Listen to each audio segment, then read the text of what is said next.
Ыбырай Алтынсарин бабамыз айтқандай, мектептің жүрегі ұстаз дегендей, Жамбыл облысы Тараз қаласы Әлихан Бөкейханов атындағы 1-ші гимназияның бастауыш сынып мұғалімі Қуатбекова Меруерт Малдыбаевна боламын.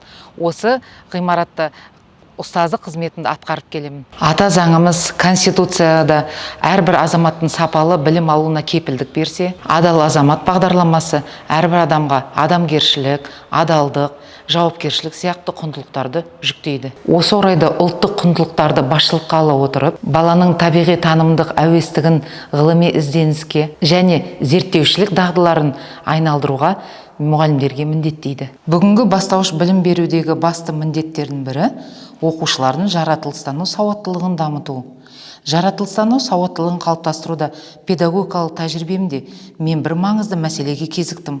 Оқушыларым теориялық білімді жақсы меңгергенімен, алған білімдерін күнделікті өмірдегі құбылыстармен байланыстыруда және себеп салдарлық байланысты түсіндіруде қиналатын еді. Балалар ақпаратты тек жаттап алуға бейімделген, ал ғылыми ойлау дағдысы ақсап жатты.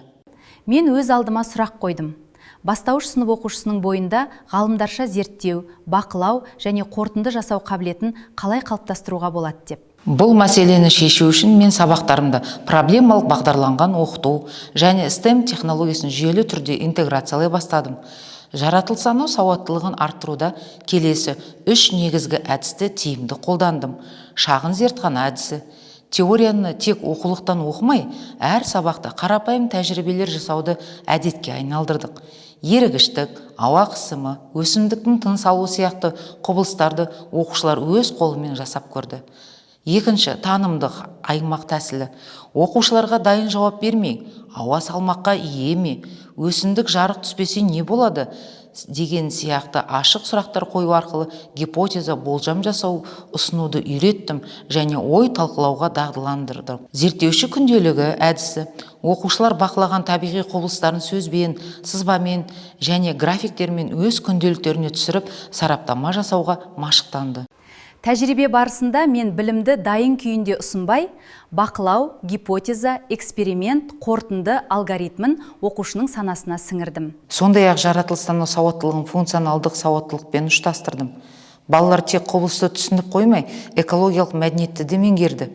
Мысалы, судың маңызды тақырыбында оқушылар суды үнемдеу бойынша өздерінің кішігірім әлеуметтік жобаларын қорғап шықты. Индикаторлар өсімі 2 жыл ішінде сыныптың жаратылыстану сауаттылығы бойынша білім сапасы 72%-дан 84%-ға дейін артты. Ғылыми жобалар мен олимпиадаларды оқушылардың бастауыш сыныптар арасында зерттеу жобалары конкурсының кезеңінде аудандық, облыстық, қалалық кезеңдерінде жүлделі орындарды иеленді. Басты нәтиже, ең бастысы, балалардың ғылымға деген қызығушылығы оянды. Сонымен қатар бұл педагогикалық тәжірибемен әріптестермен де бөлісіп, бастауыш сыныпта жаратылыстану сауаттылығын дамыту тақырыбында әдістемелік құрал шығардым. Осы жүйелі жұмыстың арқасында оқушыларымның жаратылыстану сауаттылығы мен білім сапасына жоғары оң динамика қалыптасты. Сыныптың білім көрсеткіші өсіп, балалардың ғылымға деген қызығушылығы артты.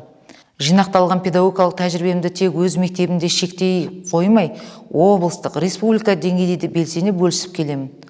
Жамбыл облысы әкімдігі білім басқармасының оқу-әдістемелік орталығы өткізген зерттеу іс-әрекеті арқылы экологиялық проблемаларды шешу үшін бастауыш сынып оқушыларының практикалық дағдыларын қалыптастыру жолдары тақырыбындағы облыстық педагогикалық кейс-сессияда белсене қатысып, озық тәжірибемді ұсындым. Жұмысым өңір педагогтері тарапынан жоғары бағаланып, оқу-әдістемелік орталығының алғыс хатымен марапатталдым. Сонымен қатар Шымкент қаласы білім басқармасы әдістемелік орталығы өткізген оқыту мен тәрбиелеудің жаңа парадигмалары бастауыш буынға жаңа қадам атты республикалық ғылыми тәжірибелік конференцияда іс тәжірибемді ұсынып, арнайы мадақтамаға ие болдым. Табиғатты тану арқылы бала әлемді сүюді, қорғауды және өзгертуді үйренеді.